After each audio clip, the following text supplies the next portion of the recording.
Unlike Ryanair, easyjet takes climate change seriously. It claims to be doing everything possible to reduce the carbon pollution it causes, even though its fleet of planes is growing fast. easyjet says it can cut carbon with new technologies. Last year it launched plans for an Ecojet.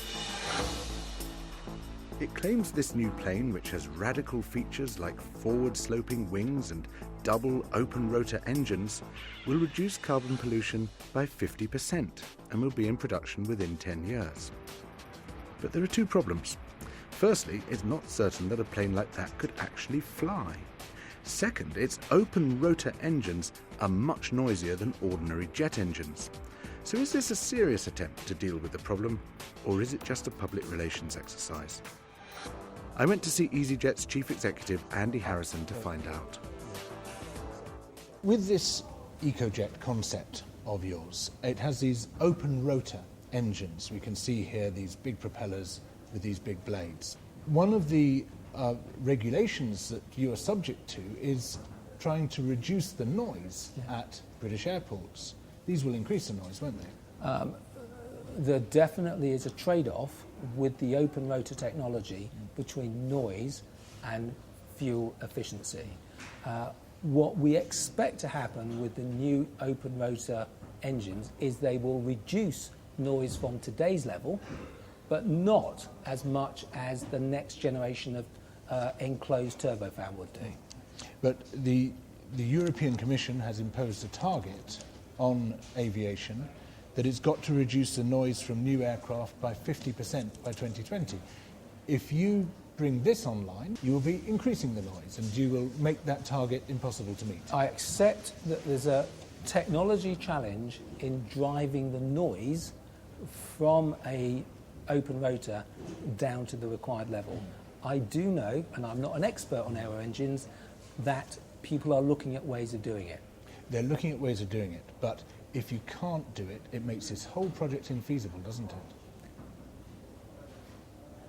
It's one of the technological challenges that needs to be proven in a production environment. That's a very mild way of saying it.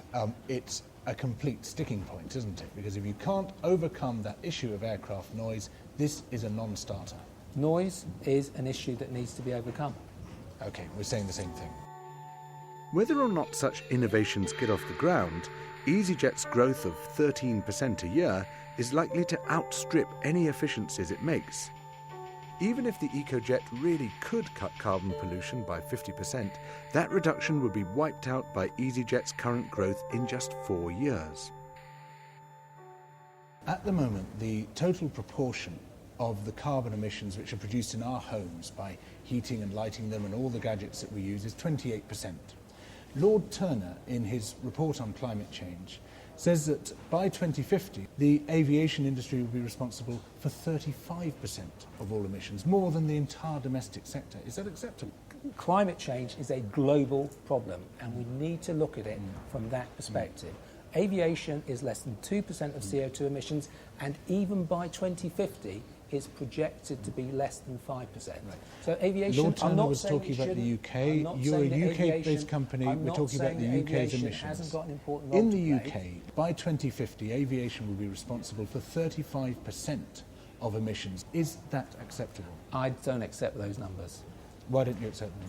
Because I have seen many projections of aviation that are simply unrealistic. So where did Lord Turner get it wrong? That's why I come back and look at the IPCC, the 300 UN scientists who said that aviation globally is less than 2% of I'm CO2. talking about the United Kingdom. I'm not talking about the global situation. Where did Lord Turner get it wrong as far as his projections for the UK were concerned? I've answered that question, thank you. No, you haven't. You have not answered that question. Where did he get it wrong?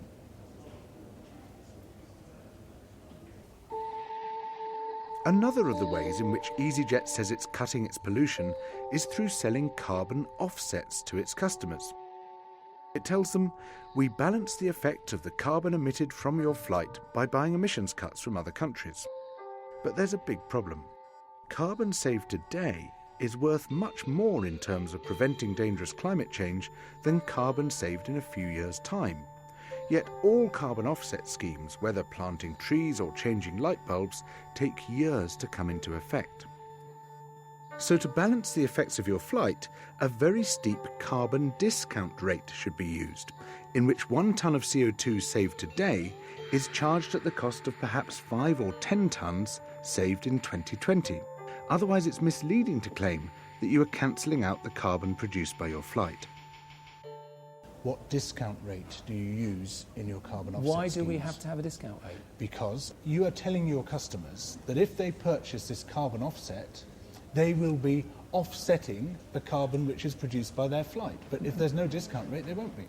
Well, it's just a simple fact that by helping to invest in what are UN-credited projects, that they will help to offset some of the carbon that's produced in the developed world. No, that's not what you're telling them. You are telling your customers that they are offsetting the carbon they're producing on the flight that they are taking.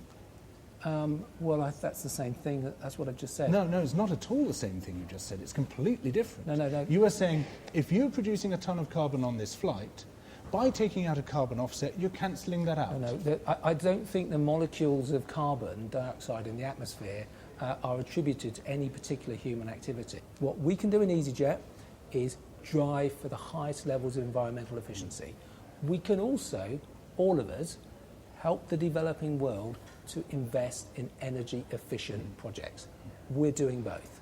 You are telling your customers that they are cancelling out the impacts in terms of carbon production of flying on your jets by buying a carbon offset. We haven't said they cancel it out, if you read the website.